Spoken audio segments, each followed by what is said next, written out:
तुम्हें क्या समझाना? सोमेश्वर रेड्डी,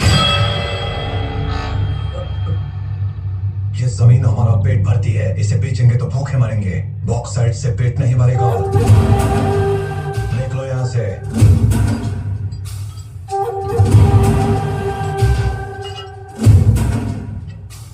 तो तुम्हें पता है ये? सब पता है, इसीलिए समझा रहा हूं। सोए हुए शेर को कंकर नहीं मारते। अगर वो जाग गया तो तू नहीं बचेगा।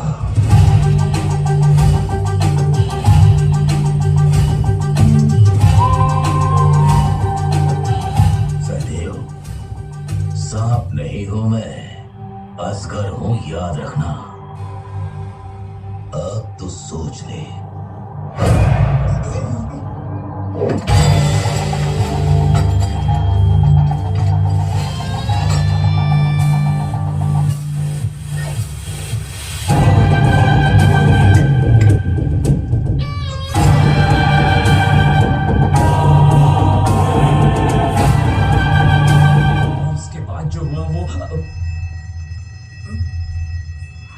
आवाज सुनी कि बोलती बंद।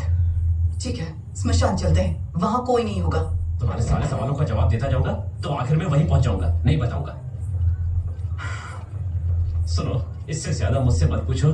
देखो मेरे हाथ पैर कांप रहे हैं देवी जी, मेरे बस का नहीं है।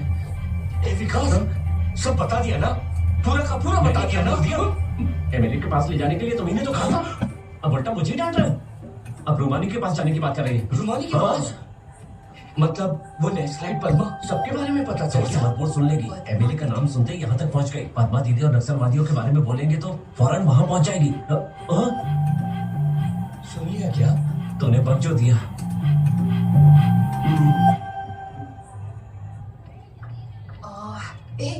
पद्मा टीचर कहाँ मिलेंगी? क्लासरूम में। वहां पर। Thank you. मछली जल की रानी है, जीवन उसका पानी है।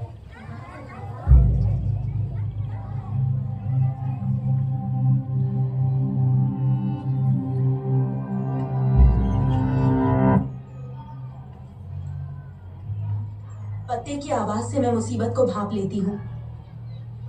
कौन हो तुम? भगवत गीता जानने के लिए भाषा ही काफी है, लेकिन समझने के लिए परिणति चाहिए। समझने वालों के हिसाब से उस कहानी का मतलब बदल जाता है। तुम हमारे सिद्धांतों को समझने वाली एक जर्नलिस्ट हो, इसीलिए अपनी कहानी बताती हूँ।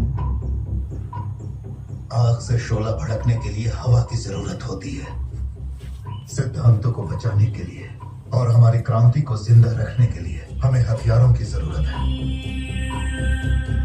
अब तक 3 बार हम तक पहुंचने वाले औजारों को रोक के कोई उड़ा नहीं गया है। हमारा खजाना भी खत्म हो गया है, किसी भी हाल में उसे पकड़ना ही होगा। पद्मा, तुम गाजियाबाद जाओ और अल्ताफ से मिलो। मैंने कितनी बार जिहाद के लिए लड़ने की कोशिश की, उसने रोका है मुझे। अब तक 12 कंसाइनमेंट्स, मतलब कम से कम 10,000 हथियार उड़ा लिए हैं उसने। किसी भी तरह उस काफिर को पकड़ना है। हमें देने वाले कंसाइनमेंट के लिए आई हूँ। आपकी लड़ाई अलग है और हमारी अलग। दोनों का दुश्मन एक ही है। इस बार आए कंसाइनमेंट में ट्रैकर रखकर उसे फॉलो करके वो जहां भी हो उसे पकड़ना होगा। उस तरह उस जीपीएस ट्रैकर को कंसाइनमेंट में रखकर ईगल को ट्रैप करने की कोशिश की। हमेशा की तरह ईगल के आदमियों ने डीलर को मारकर हथियारों को अपने कब्जे में ले लिया। मैंने उस जीपीएस ट्रैकर को फॉलो किया तो उस पहाड़ पे जो घर है वो वहां ले गया, और मैं उस घर में अंदर जाने का रास्ता ढूंढकर उस घर के अंदर चली गई। ये दलाली वाले पैसे से भी ज्यादा पैसा है मालिक। रुई उगाने वाला, रुई बेचने वाला, दोनों को जीना है। ये आखिरी फसल है, चंडी का मेला लगवाइए। ठीक है मालिक, ये पद्मा है, ये जंगल में रहती है। अगर इसके लायक कोई काम हो तो इसे दिलवा दीजिए। हाथों की चोट और पाँव में जूते देखकर ये तो नहीं लगता कि तुम घर के काम कर पाओगे। मेला आ रहा है ना, वहां किसी काम आ जाएगी। रख लो।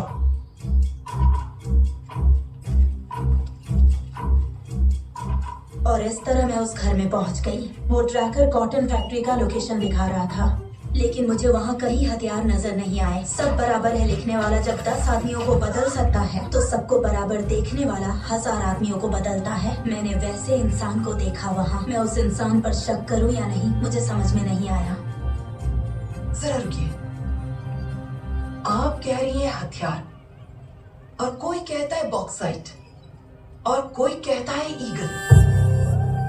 एक इंसान की इतनी सारी कहानियां और एक ही इंसान के इतने सारे अवतार।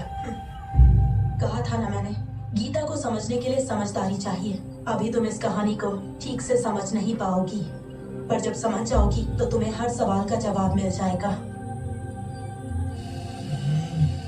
यहाँ वहाँ की बात छोड़ो सिस्टर। उस रात पहाड़ पर जो हादसा हुआ था, वहाँ पर एक नाथ एंड पेन चला इस देर।